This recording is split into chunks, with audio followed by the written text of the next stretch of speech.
Assalamualaikum warahmatullahi wabarakatuh. Izin memperkenalkan diri, nama saya Azhari, NPM 17170510170. Di sini saya ingin mempresentasikan mengenai tugas atau pengganti tugas,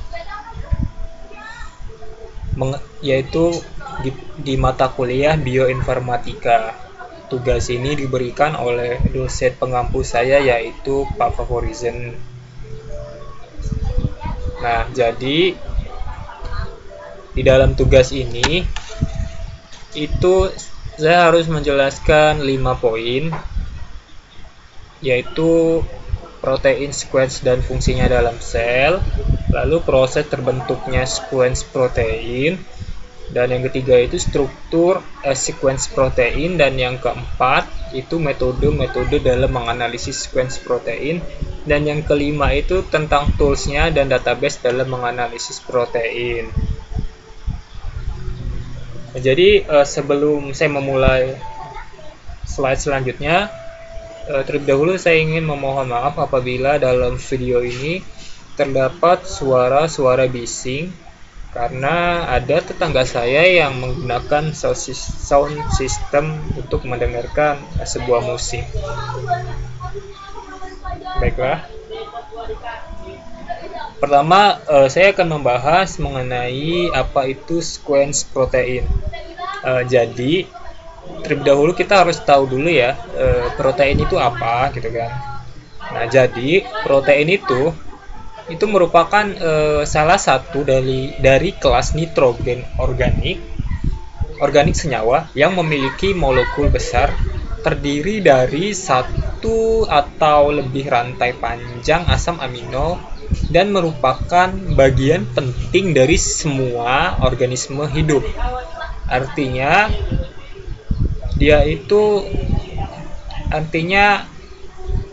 ada pada semua makhluk hidup ya, yang hidup lah intinya, yang tetap bisa hidup atau bernapas lah ya.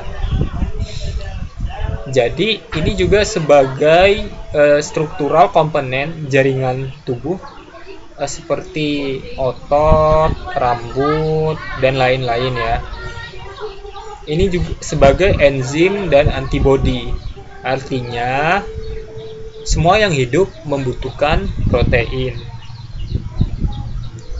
Selanjutnya kita akan membahas mengenai apa itu sequence. Nah, sequence itu sebenarnya kalau dalam bahasa Inggrisnya sequence dan diterjemahkan ke dalam bahasa Indonesia itu adalah urutan ya.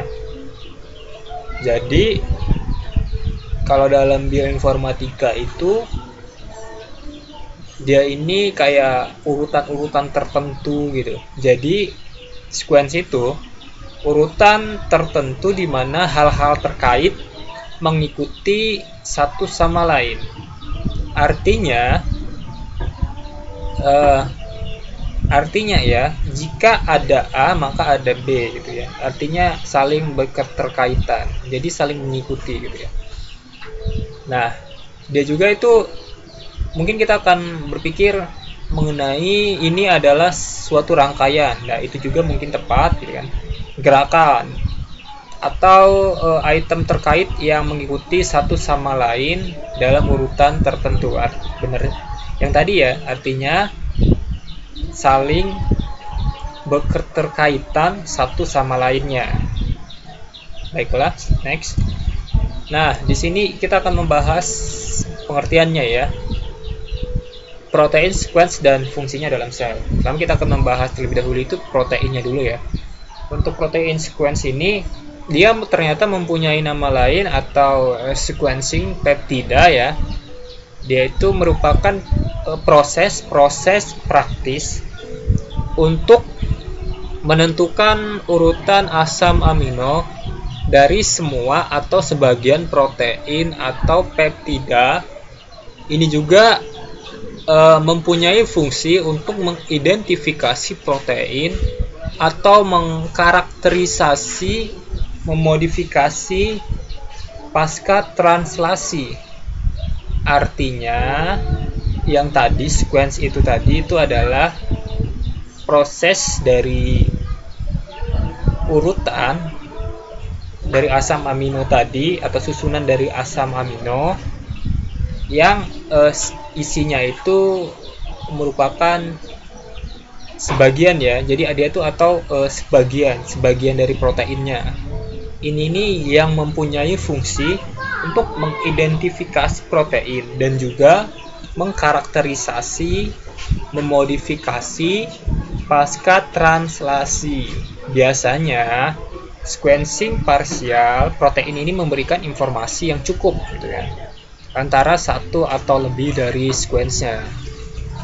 Untuk mengidentifikasinya itu dengan referensi ke database sequence protein yang diturunkan dari terjemahan konseptual game. Nah, dari protein sequence ini mungkin nanti saya akan jelaskan ya mengenai metode-metodenya. Ini adalah beberapa cuplikan dari metodenya. Yang pertama itu mungkin ada nanti namanya dua metode ya. Ini metode utama ya yang mungkin sering kali digunakan.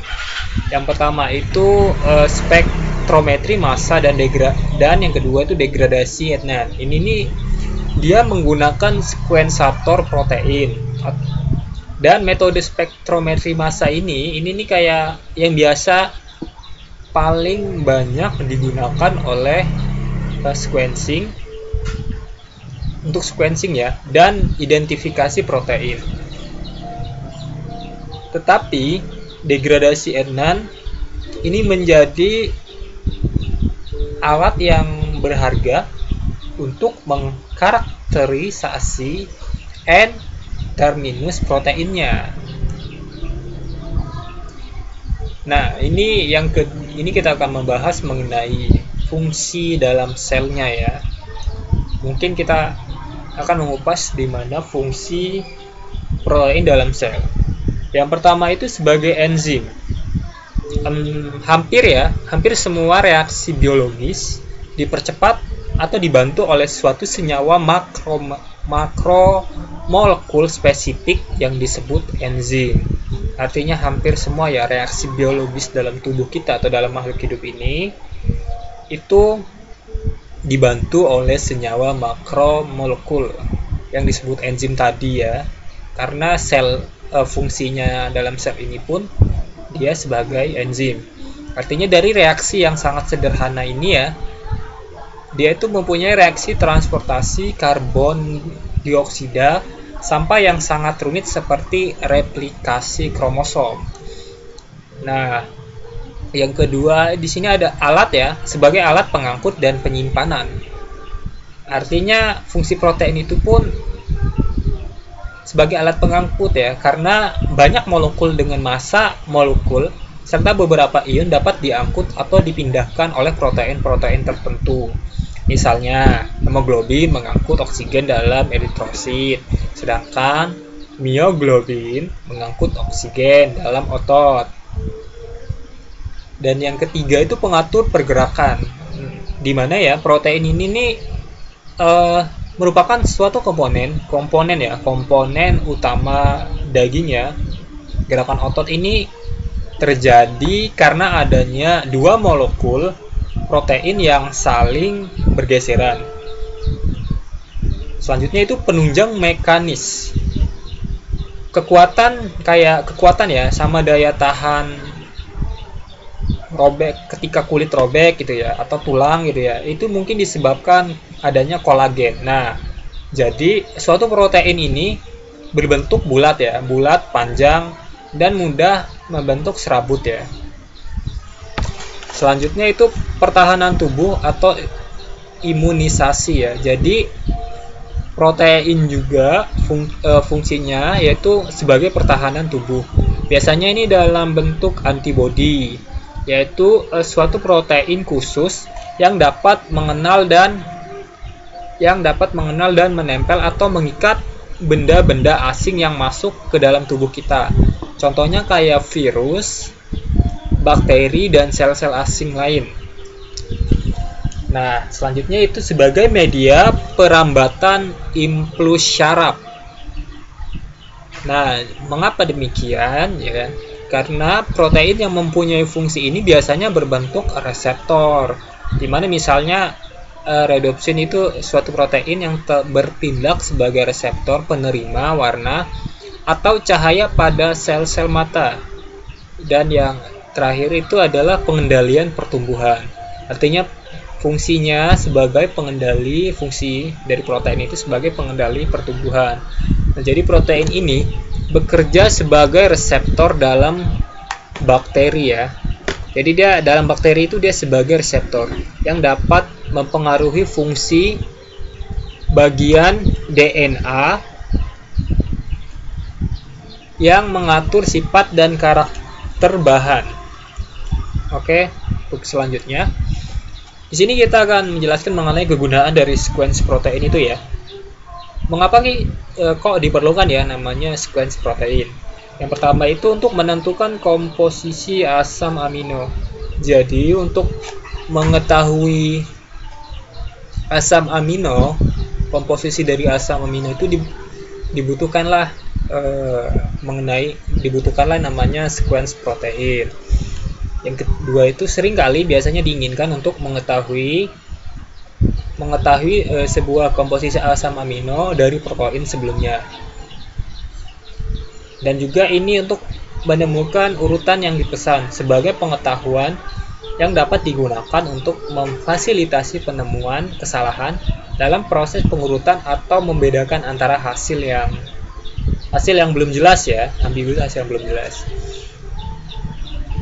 Nah, dan juga itu di situ ada selanjutnya itu pengetahuan tentang frekuensi amino tertentu asam yang digunakan untuk memilih proses yang akan digunakan untuk pencernaan protein. Nih ya, disincorporation itu biasa kayak dari tingkat rendahnya dari asam amino ya. Asam amino yang non standar, misalnya itu kayak nurleusin gitu, menjadi protein yang dapat ditentukan juga. Dan ini ada metode umum yang sering disebut sebagai amino analisis asam untuk menentukan asam aminonya ya. Misal kayak hidrolisis, ini ya di bawahnya ada hidrolisis sejumlah protein yang diketahui ke dalam protein asam amino penyusun gitu kan. Terus pisahkan dan ukur asam amino itu di beberapa cara. Oke, untuk selanjutnya. Nah, ini ada metode analisis sequence protein. Nah, jadi metode itu adalah suatu cara ya. Jadi ini adalah cara-cara dari analisis sequence protein. Nah, yang saya tahu atau saya cari tahu itu hanya ya ada 3 metode sequencing gitu. Yang pertama itu yang di awal tadi yaitu degradasi Edman. Nah, itu N degradasi Edman, N itu degradasi Edman, yaitu pengurutan terminal. Nanti akan saya jelaskan di slide berikutnya. Yang kedua itu C terminal sequencing. Ini. Dan yang ketiga itu namanya ada prediksi dari urutan DNA. Oke, next. Nah, ini ada N degradasi Edman atau pengurutan terminal. Pertama itu ada pemurnian protein. Pemurnian protein dia itu jadi pertama-tama degradasi Edman itu kita harus melakukan yang namanya pemurnian dari protein. Jadi protein ini dimurnikan terlebih dahulu.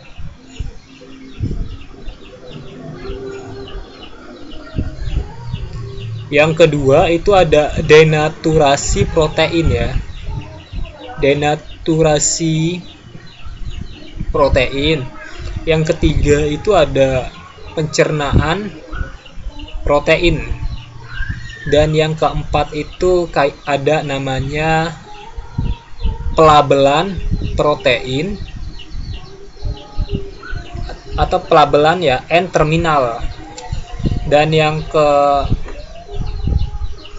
keempat itu di situ ada yang kelima ya. Yang kelima itu ada pemisahan asam amino berlabel dengan kromatografi. Dan yang selanjutnya itu ada namanya deteksi melalui spektrometri massa. Dan yang terakhir itu adalah analisis data. Nah, jadi ya, untuk yang kedua tadi itu denaturasi. Denaturasi itu kayak proses ya. Proses di mana protein atau asam dari nukleat. Asam nukleat ini kehilangan struktur tersier dan struktur sekunder dengan penerapan beberapa tekanan eksternal atau senyawa ya, seperti kayak asam atau basa. Oke, next. Ini yang kedua ya, C-terminal sequencing. Nah, C-terminal ini juga biasa dikenal karboksil terminus, C-terminal tel atau C-terminal N atau COOH terminus. Ini nih kayak ujung rantai dari asam amino, diakhiri dengan gugus karboksil bebas atau C-COOH. Nah, itu ada ininya gambaran di mana di situ ada C terminal yang di mana tadi ada COOH dan tadi ya, dia itu juga diakhiri ya kayak dari ujung rantai, pokoknya ujung rantai asam aminonya yang diakhiri dengan karboksil bebas. Nah, ini karboksil tadi ya. Nah, ini ini. Oke, ini karboksil bebas nih, yang ini namanya karboksil bebasnya. Oke, selanjutnya. Nah, untuk selanjutnya itu ada prediksi. Metode yang berikutnya ini prediksi dari urutan DNA. Ini kayak peningkatan ya, peningkatan cepat sequence dan protein yang tersedia untuk umum struktur, berarti bahwa peningkatan jumlah informasi dapat diperoleh untuk setiap urutan protein melalui keterkaitannya dengan orang lain. Nah, jika suatu protein homolog dapat ditemukan dan disejajarkan, maka konten informasi di setiap posisi di profil penyelarasan jauh lebih besar dari pada anggota keluarga manapun, dan struktur apapun atau algoritma prediksi fungsional harus menggunakan kolektif ini atau kolektif ya. Jadi ya, kayak informasi profil jenis ini sangat sensitif dengan kualitas beberapa keselarasan, dan homolog jauh hanya boleh dimasukkan dalam perataan jika dapat disejajarkan dari kepercayaannya. Nah, ini ada struktur sequence protein ya, yang dimana tadi merupakan dari asam amino tadi yang diurutkan dari yang terkecil, hingga yang terbesar. Jadi asam amino tadi itu diurutkan terlebih dahulu. Nah, ini ada terbentuknya sequence protein. Jadi pertama, dia itu metode sequencing protein, yang lain itu memanfaatkan spektrometri massa yang mampu mengukur massa peptida dengan tepat. Yang kedua, protein yang hendak di sequencing ini dipotong-potong secara enzimatik maupun kimia menjadi peptida. Jadi peptida ini nih yang kemudian dianalisis menggunakan spektrometri massa. Nah, dalam proses spektrometri massa ini, peptida tersebut itu dipecah secara ionisasi. Misalnya, dengan bantuan laser pada metode metric assisted laser, Desor point atau ionization time of flight atau spektrometri atau ionasi desorpsi laser dengan bantuan metrik. Nah, yang selanjutnya itu kemudian ion-ion dari residu yang dihasilkan dibentuk masanya. Jadi kayak pada metode peptida massa. Jadi penyidik jarian ya. Data masuk melalui fragmen peptida tersebut itu dianalisis secara bioinformatika dengan rujukan basis data besar nukleat untuk menentukan sequence protein asalnya. Jadi secara statistika berdasarkan data asam nukleat basis data tersebut. Selain itu, sequence protein juga dapat ditentukan langsung dengan spektrometri massa pada metode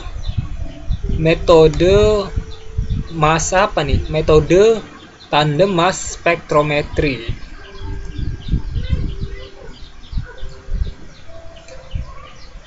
Saya akan jelaskan lagi ya.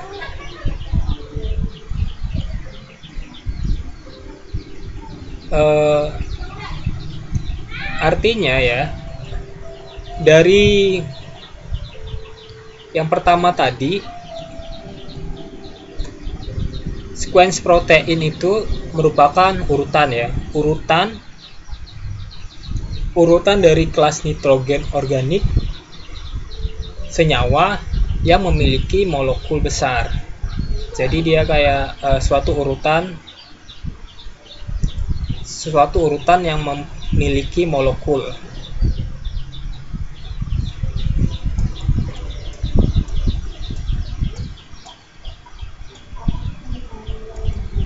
Ya, itu saja mungkin yang bisa saya sampaikan. Lebih dan kurangnya saya mohon maaf. Saya akhiri. Wassalamualaikum warahmatullahi wabarakatuh.